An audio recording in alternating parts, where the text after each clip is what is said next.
Hey, this is Skim. I am Scott. I'm Kim. And I'm here with breaking news. And that news is I have found out after almost 28 years of marriage that my wife is a liar. Yep. She has been lying. It's hard to believe, isn't it? She has been lying. And it started about 20 years ago.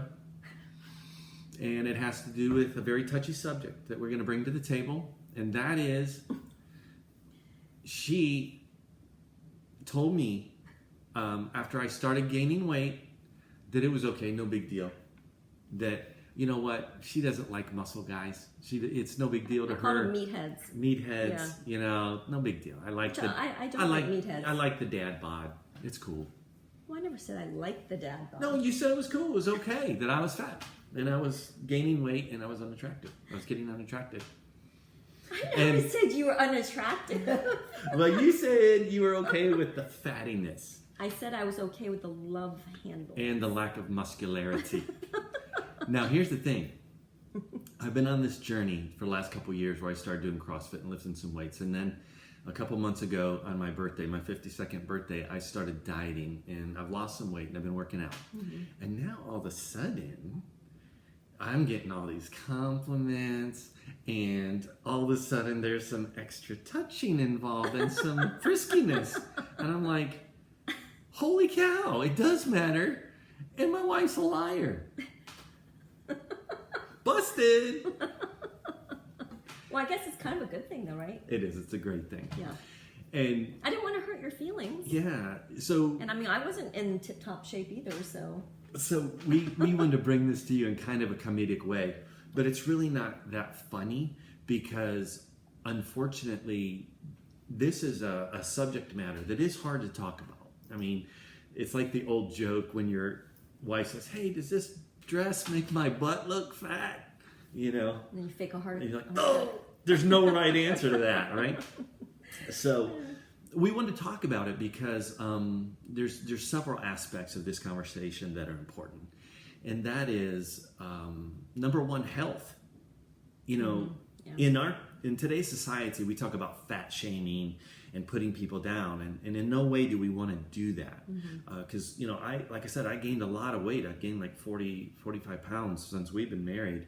And, you know, it's easy to do. So I can't point my finger and shame anybody. However, we're preaching to ourselves. We're preaching to ourselves because we have to realize that the important aspect of this is health.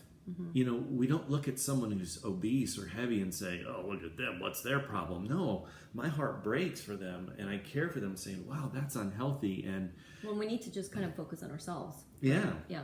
And the thing is what I came to grips with as I got older and my energy levels began to drop and my performance began to drop, even cognitively and physically, just low energy. I said, man, I have got to change something. I got to change the way I exercise. I got to change the way I eat because I want to have a higher quality of life as I get older so I can chase my grandkids around, you know, so I can minister longer and more effectively. I mean, we're all going to die, no question. Yeah. But the question is what kind of quality of life are you going to have until that point where you are called home to Jesus, you know? So, you know, we want to talk about that kind of on a serious note because there's some biblical truths and some heart truths here that we're dealing with society where food is terrible by and large. The really cheap and expensive food is garbage. Sugar's in everything. Sugar's highly addictive. We've got GMOs that are just polluting our systems. I mean, it's a really terrible situation, and we need wisdom on that and how to eat and how to eat well and what's healthy and what's not. And there's so much out there. Like we were talking about this the other day, how there's data for this, and then there's data that's completely opposite for the, you know, complete opposite diet. And we're just like, oh my gosh, which one is it? But I think one of the things that I was listening to a podcast, and Dr. Shiva was saying how that the diets isn't one size fits all because everybody is unique and they have their own things that they need. So again, I don't think you can just say this diet works for every single person. Right. But there are obviously like Right. common things that. But there's things that you can try and you Yeah. can begin to implement, and you can keep a food journal. You can. You almost have to be your own advocate. Yeah, We're yeah. realizing you have to do your own research. So, Yeah. but one of the things that we find ironic is that, the Christian community, the one thing that no one will ever speak out about is gluttony. Okay, no one wants to talk about that. Yeah. And because it's like, I think by and large, look at America. I mean, I think 60% is the obesity rate at this point. We're over half the people are literally obese. So how are we going to talk about that when probably most of the people behind the pulpit are 30 pounds overweight or more? So, And in the congregation as well. Yeah, in the congregation. So you're gonna talk out or speak out about obesity and lose 60% of your congregation? That's a bad business move right there. So, and we're kind of making, again, we're kind of speaking, light or making a joke of it. But let's face it, it's a problem, and we do need to talk about it because, as we see, like in 1 Corinthians chapter 6, it talks about how our bodies are not our own. We've been bought with a price, and that our bodies are the temple of the Holy Spirit. And then at the end, in verse 20 there, it says that God. so you must honor God with your body. So the idea there that, should we be able to feast and enjoy our bodies, enjoy communion and have fun? Yes, but food cannot be our God. Yeah. Just like we can't be addicted to anything, because that ultimately becomes our God and becomes our focus. So the idea that sugar's addictive, food's addictive, we begin to eat too much, or we don't have a healthy psychology as it pertains to food, this is a problem. Yeah.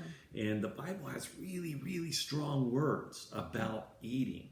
And Kim, what verse did you want to share? Well, Philippians in chapter 3, 18 through 19 says, "For many of whom I have often told you, and now tell you even with tears, walk as enemies of the cross of Christ. Their end is destruction, their God is their belly, and they glory in their shame with minds set on earthly things." So, again, That's hardcore. Yeah, it's like, why aren't we, talking about that, Their God is their stomach.